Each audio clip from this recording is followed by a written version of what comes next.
So we've got the updated Mercedes-Benz C-Class on test today. This is the saloon version. It's C200, it's a petrol one, which I'll come back to in a minute. Now, there aren't a lot of visual updates to show you what's new in this car, but if you really want to do some anorak spotting, you can see there's some new bumpers. This is the AMG line model, so the sportier looking one. It's got these lovely diamond pinned grille here. You can get higher spec headlights as well if you option them up.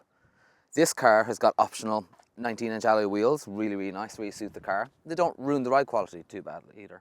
This car is painted in, it's called Iridium Silver, which is an optional colour, a bit expensive, but well worth it, we think. And at the back, it's similarly subtle updates, really. You've got new bumpers, the colouring of the headlights, the rear lights are different as well. Mercedes says there's something like 6,500 differences in the new car, but it's quite an evolution, really. And to be fair, it was always a good-looking car, and it's just a bit more of that. Now, what we've got is the C200. So it's a petrol car. It's a 1.5 turbo, but it's got it's what Mercedes calls an EQ boost. So it's got a 48-volt hybrid system, which assists with a little bit more power, allows the start-stop to be used a bit more, and it can also let the car sail at a high speed, so coasting at a higher speed to save fuel, all in the name of saving fuel. The engine itself, its interface is quite well with the 9-speed automatic. Gearbox is fitted here.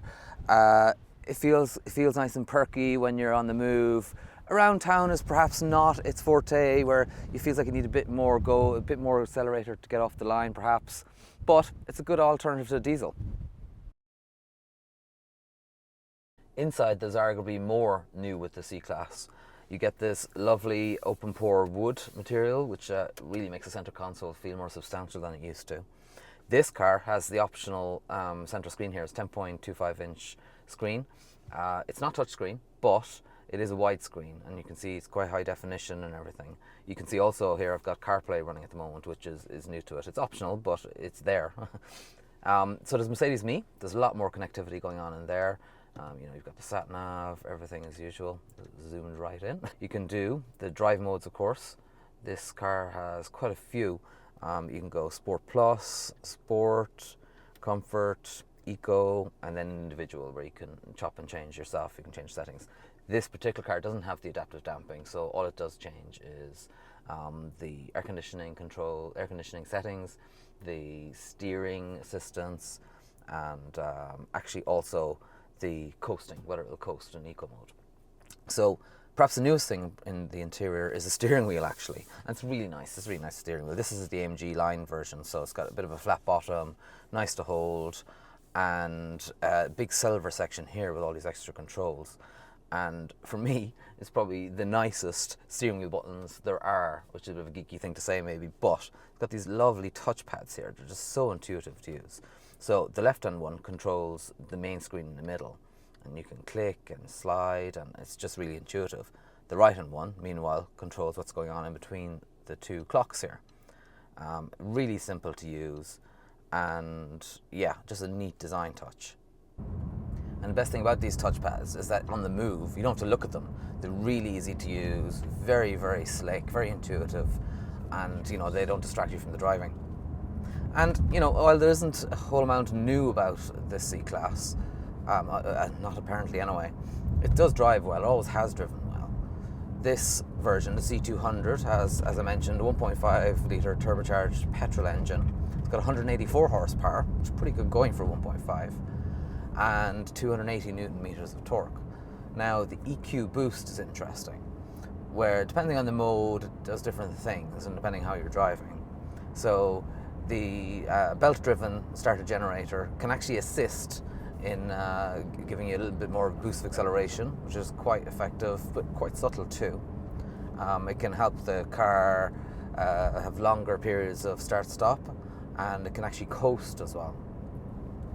But at the core of this is still a sports saloon. It's rear drive. It's got light but direct steering. It rides the road very well. This one, as I mentioned, hasn't got adaptive damping or anything, just passive damping, and yet it drives well. It holds the road well. It's nice to drive. It's good to drive.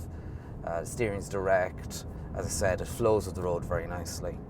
It's a good match for Irish roads really, and it compares quite well with the outgoing 3 Series and the Audi A4 and what have you. Now, this 1.5 petrol engine, it could be a little bit quieter actually. That's about the only criticism. You know, you get out of a diesel to a petrol, assume that you're going to have a drop in noise, but if you're pushing this on, it isn't exactly quiet, which is a bit of a shame. But it settles down in a cruise, and as I mentioned, makes a good alternative to diesel. Now, other than that, it's got a 9-speed auto, which is very smooth in operation. Quite good refinement overall. Enjoyable car. So the big question is, has Mercedes done enough with the C-Class to keep it fresh, to keep it up against the new rivals? So the new 3 Series, the A4 is going to get an update soon. I guess it has really. I mean, the car looks really, really good. It drives very well, really high quality, nice technology. It's a good choice really.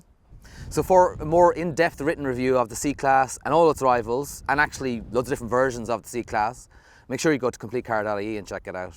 In the meantime, like the video, get involved in all the comments here below, and subscribe to the Complete Car YouTube channel.